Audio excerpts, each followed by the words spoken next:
It all started with a branch. Well, a few branches. And some overgrown limbs. And an HOA president who thought she ruled the forest. I live in a quiet cul-de-sac on the outer edge of our neighborhood, a stretch that backs up to a strip of greenbelt that was preserved during the original development. It's a nice buffer between the houses and the road behind us, filled with old oak trees, some maples, and just enough wild growth to give you privacy without losing sight of the fence line. The trees are beautiful, no doubt, but they don't respect property boundaries.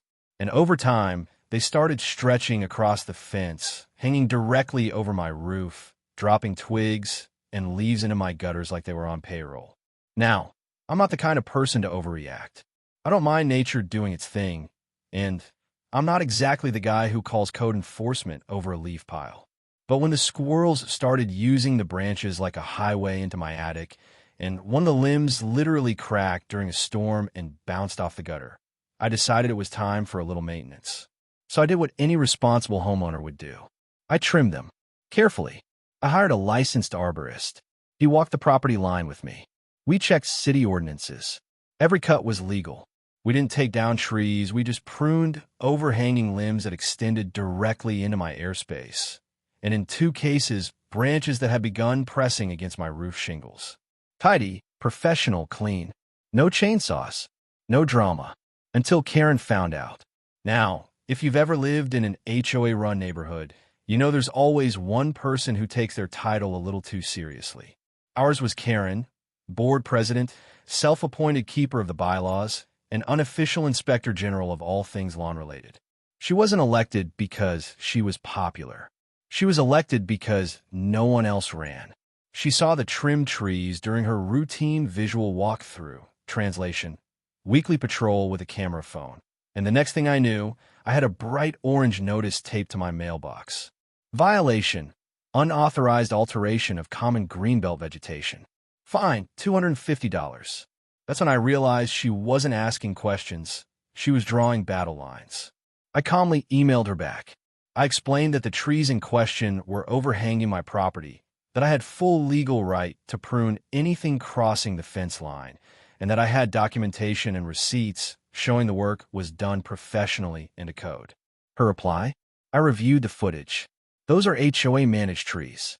You had no right to alter them. She said footage, which confused me because I hadn't sent her any. So I checked my security cameras. Sure enough, a few days earlier, she'd walked onto my property. Not just along the sidewalk. She'd stepped into my side yard, pointed her phone at the branches, and taken photos while standing several feet past my gate. That didn't sit well with me. Neither did her next move. A formal letter from the HOA, citing me for destruction of shared assets, threatening additional fines, and demanding I appear at the next board meeting to explain myself before further action is taken. That's when I stopped treating this like a misunderstanding and started treating it like a setup. Because no one in their right mind would escalate a basic tree trimming, unless they were trying to make a point, or distract from something bigger. I printed the letter, stapled it to a copy of my survey and property plat, and highlighted the section that clearly marked the fence line. The trees in question were either directly inside my boundary or across the airspace above it, which legally gave me the right to trim them. I also pulled the security footage of Karen entering my yard uninvited, just in case I needed it. And then I dug deeper, because if she was this fired up over tree limbs, what else was going on in that clubhouse? I wasn't out for revenge. I was out for clarity. When someone accuses you of damaging property, especially when you know it's yours, the worst thing you can do is get emotional. That's what people like Karen want. They thrive off confrontation. It gives them an excuse to escalate. So I didn't argue. I got precise. I laid out my survey plat, deed copy, and local municipal code in a neat little folder titled HOA Tree Dispute, Lot 32. Then I went back through my exterior camera footage, making sure it clearly showed every step of the tree work. The arborist with a harness and ropes, the clean cuts, the professional cleanup. I even clipped the segment where Karen walked onto my property with her phone, a clear violation of my no trespassing signage. By the time the next HOA board meeting rolled around, I wasn't there to defend myself. I was there to prosecute clarity. The room was exactly what you'd expect. Gray chairs, plastic tablecloths, cookies no one eats, and a crowd of residents who showed up either to complain about street parking or because they smelled drama. And they weren't wrong. Karen sat at the head of the table, clipboard in front of her, lips already pursed. When she saw me walk in with a file folder and a calm expression, she leaned over and whispered something to the vice president. His eyes widened. That was the first sign I had her nervous. We got to the resident dispute section about 30 minutes in. Karen cleared her throat. We'll now hear from Mr. She didn't even look down. Homeowner from Lot 32 regarding the Greenbelt tree incident. The board has documented a violation related to unauthorized pruning and is prepared to discuss consequences.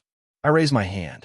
Before we go further, I'd like to clarify that the trees in question either fall within my deeded property line or hang over it, which, according to city code and HOA regulations, grants me full legal right to trim branches that intrude into my airspace. She tried to interrupt. I calmly placed the first page of the survey on the table in front of the board. Here's the official plat map from the county. Highlighted is my property boundary. These trees, T1, T2, and T3, are either on or cross into my lot. And here, I held up a flash drive, is the footage of the licensed arborist performing minimal, code-compliant pruning. Also, I added, setting down a photo, is footage of you stepping onto my side yard without permission, which, I'd like to remind you, is private property. A few residents murmured. Karen bristled. This is not the forum for accusations. I'm not accusing, I replied. I'm clarifying. I was accused first. I just brought proof. One of the board members leaned forward and asked, "Did you bring the footage?" I nodded. Happy to play it right now. Another resident spoke up from the back. Wait, are we really fining people over trimming trees on their own lots? And just like that, the tide turned. Karen shifted uncomfortably. The concern is damage to HOA-managed vegetation. Some trees in the Greenbelt are protected. I placed the final document on the table. A printed email from the city's urban forestry department confirming that none of the trees in question were protected species or within city jurisdiction. Then it's not a concern, I said, unless this board is prepared to argue with land records, video footage, municipal code, and their own overreach. Silence. The fine wasn't officially withdrawn, not that night. HOAs rarely admit fault mid-meeting. But the look on the other board members' faces said enough. They weren't buying her version anymore. That's when the whispering began. Not from me, from the room. Someone behind me leaned toward a friend and said, "She's always like this. You hear about the lawn contract thing last year." Another chimed in, "No, but I heard she pushed through some extra landscaping invoices that didn't match what was actually done. It was offhand, quiet, but I heard it, and I filed it away, because something about this situation fell off from the beginning. Karen wasn't just overreaching, she was distracting, trying way too hard to make me look like the bad guy. All over some trimmed branches? That's when I started digging deeper. HOA records are public to members, at least in our neighborhood. You just have to ask for them, which I did. Meeting minutes, approved expenses, vendor contracts. Most people never read them. I do. And what I found, it started small, a few invoices from a landscaping vendor called Cleanscape Solutions. Frequent entries, regular payments, but oddly high numbers, like $3,000 for seasonal cleanup that other residents said never happened. I dug further. Cleanscape had no website, just a P.O. box and a Gmail contact. Then I pulled up the business license from the county website. The registered agent? Kevin D. Same last name as Karen. I cross-referenced it. Kevin was her cousin. She'd even mentioned him once in passing at a meeting. Something about helping the community through family service. Except this wasn't service. It was a siphon. Several invoices had vague line items, shrub leveling, soil remediation, water flow redirect, none of which had corresponding work orders, photos, or before and after documentation. Over 2 years, the total paid to Cleanscape Solutions was $15,487. And it didn't add up. The neighborhood hadn't seen $15,000 worth of landscaping.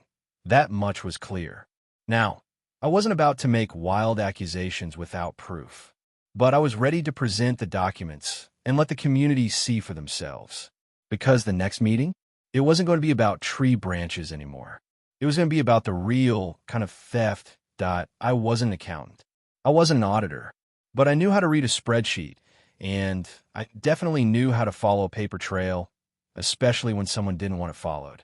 After that HOA meeting, the one where Karen tried to find me for tree trimming and got publicly cornered by my footage and plat maps, I couldn't shake the offhand comments I'd heard.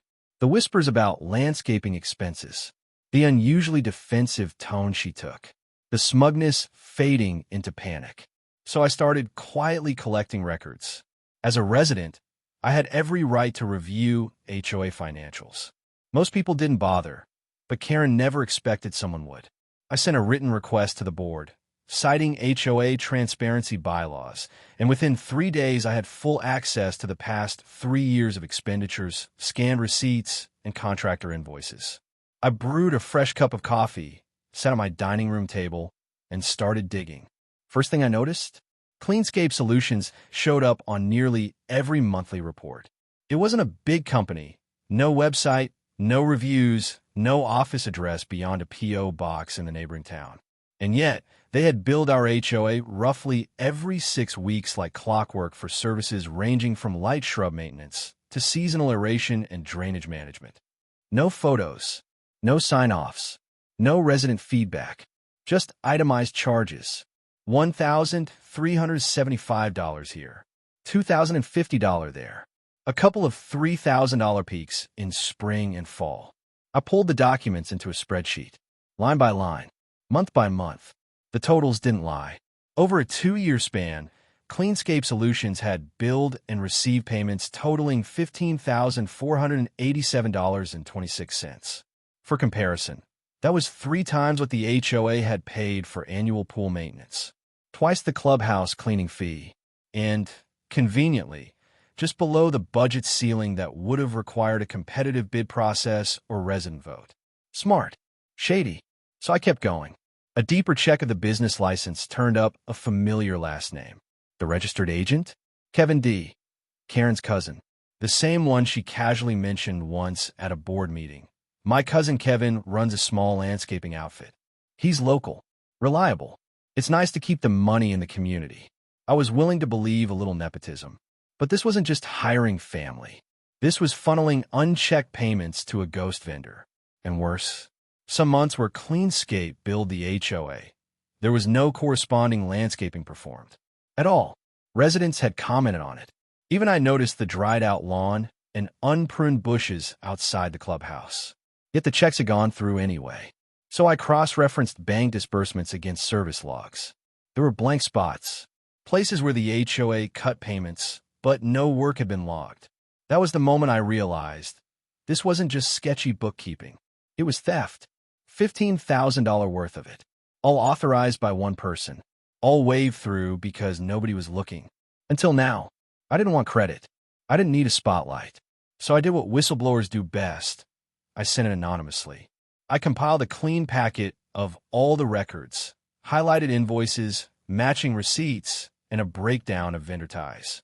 I included screenshots from the county business registry and even a side-by-side comparison showing dates when Cleanscape was paid, but the property visibly hadn't been maintained. I mailed one copy to the HOA treasurer, another to the vice president, and a third to the property management company that technically oversaw our HOA's financial oversight. Then, just for flair, I prepared a final version, printed, bound, and slipped into a manila envelope marked for review, HOA Fraud Discovery. Inside was also a USB stick with digital backups. And then I walked into the next HOA meeting like nothing was wrong. I nodded to the neighbors, sat near the back, brought my copy of the lease agreement, just in case, and waited for the show to start. The meeting opened as usual, Karen at the front, clipboard in hand, forcing a smile. She tried to get through the budget section quickly, clearly uncomfortable. But something was off. The treasurer, a quiet older gentleman named Frank, didn't look at her once. He kept glancing at the packet in front of him, the same manila folder I'd mailed. Then, about 25 minutes in, he cleared his throat. "I'd like to pause for a moment," he said, folding his hands. "I've reviewed some documentation that was recently submitted regarding our landscaping expenses. Karen froze. I'd like to know, Frank continued, why we've been paying over $15,000 to a company with no verified service records, and why that company is registered to a relative of our board president. The room went silent. Karen stammered. That's not relevant to tonight's agenda. Oh, I think it is, said the vice president, flipping through his own copy of the report. I also received this. And if even half of this is accurate, we've got a serious breach of fiduciary duty. Karen's voice cracked. This is a smear campaign. Someone's clearly trying to sabotage the board. I raised my hand. The board recognized me. I stood slowly, walked up to the table, and placed my own envelope on the stack. Everything in there, I said quietly, was pulled directly from your records. I didn't say another word. I didn't have to. Karen's face went pale. The board went quiet. And the residents? They started whispering again. But this time, it wasn't about tree branches. It was about how the woman who tried to fine me for trimming my own trees had spent years quietly trimming HOA funds. Right in her own pocket, by the end of that meeting, the clipboard had officially lost its power. Karen left in a rush, red-faced and sputtering about unfounded accusations and targeted harassment. But no one followed her out, not even the treasurer, who, by then, had already motioned to table all spending votes until a full financial audit could be completed. The vote passed unanimously. Effective immediately, the HOA froze all discretionary expenditures. No new landscaping contracts, no event budgets, no wine nights at the clubhouse. Just silence, paperwork, and a long, slow unraveling of Karen's financial chokehold on the neighborhood. Within the week, she was suspended from the board. Pending formal investigation, the email read, as if that softened the blow. But everyone knew. The woman who had screamed about unauthorized tree trimming was now at the center of a full-scale financial probe. And her favorite vendor? Already flagged for suspicious payments in the first week of the audit. A few neighbors who once avoided me suddenly started waving. Some stopped by with coffee or cookies. One even brought over a potted sapling as a peace offering, for the trees you didn't steal. We laughed, but it was different now, because the air felt lighter. Free. The new acting board quietly retracted my tree violation. No apology, just a one-line removal from the record and a notice that property boundaries had been clarified. Surveyors were brought in. Trees were correctly mapped, labeled, and cataloged. Turns out half the violations Karen had issued over the past year had been based on nothing. Aesthetic opinions disguised as policy. And with her gone, the rest of the neighborhood started asking real questions. The audit took 6 weeks. When it was complete, the result was a 23-page report confirming what my manila envelope had hinted at. Over $15,000 in HOA funds had been funneled to Cleanscape Solutions without proper oversight, project verification, or compliance with contractor bid procedures. The board voted to pursue recovery. The treasurer, once quiet and resigned, stood tall during that meeting. We owe this community transparency, he said. We owed a reset, and that's exactly what happened. At the next election cycle, nearly the entire board was replaced, not in anger, but in relief. The new president was a soft-spoken retired nurse named Alma who had lived in the neighborhood for 20 years and believed in front porches, fair policies, and flower freedom. The first order of business? A resident transparency clause. It guaranteed financial disclosures, open meeting logs, and independent audit access. All things Karen had quietly suppressed over the years. And me? I didn't run for anything. Didn't make speeches. Didn't campaign. But my name? It became something of a neighborhood warning in the best way. Careful, someone would say, half joking at a meeting. You don't want a letter 32 situation. Lot 32? Another would whisper. Oh yeah, that's the guy who caught Karen. The guy who trimmed a tree and uncovered a theft. The guy who showed up with the deed, the footage, and the receipts. And that was enough for me. Because in a neighborhood where the loudest people once made the rules, the quiet guy with a camera, a boundary map, and a highlighter pen had changed the conversation. Not with yelling, not with threats, but with proof. They tried to fine me for trimming a tree. I exposed them for trimming $15,000 from the HOA budget. What started with a few overhanging branches turned into something a whole lot deeper and dirtier. They accused me of stealing from the community. But when I pulled the footage, the deed, and the vendor receipts, I found out who the real thief was. And it wasn't the guy holding the pruning shears. It's funny how the loudest people, the ones who bang the gavel, send the threats, quote the rules, are often the ones breaking them behind the scenes. See, I didn't fight back with noise. I fought back with documentation. A camera, a plat map, and a spreadsheet that told a story Karen didn't want anyone to hear.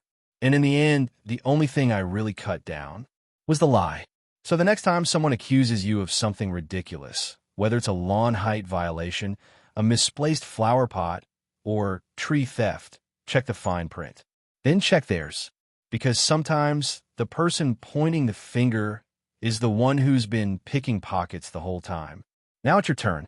Has an HOA ever accused you of something absurd, only for the truth to come out on your side? Drop your story in the comments. Let's compare notes, receipts, and tree stumps, because justice, like trees, has roots, and I was just the guy with the shovel.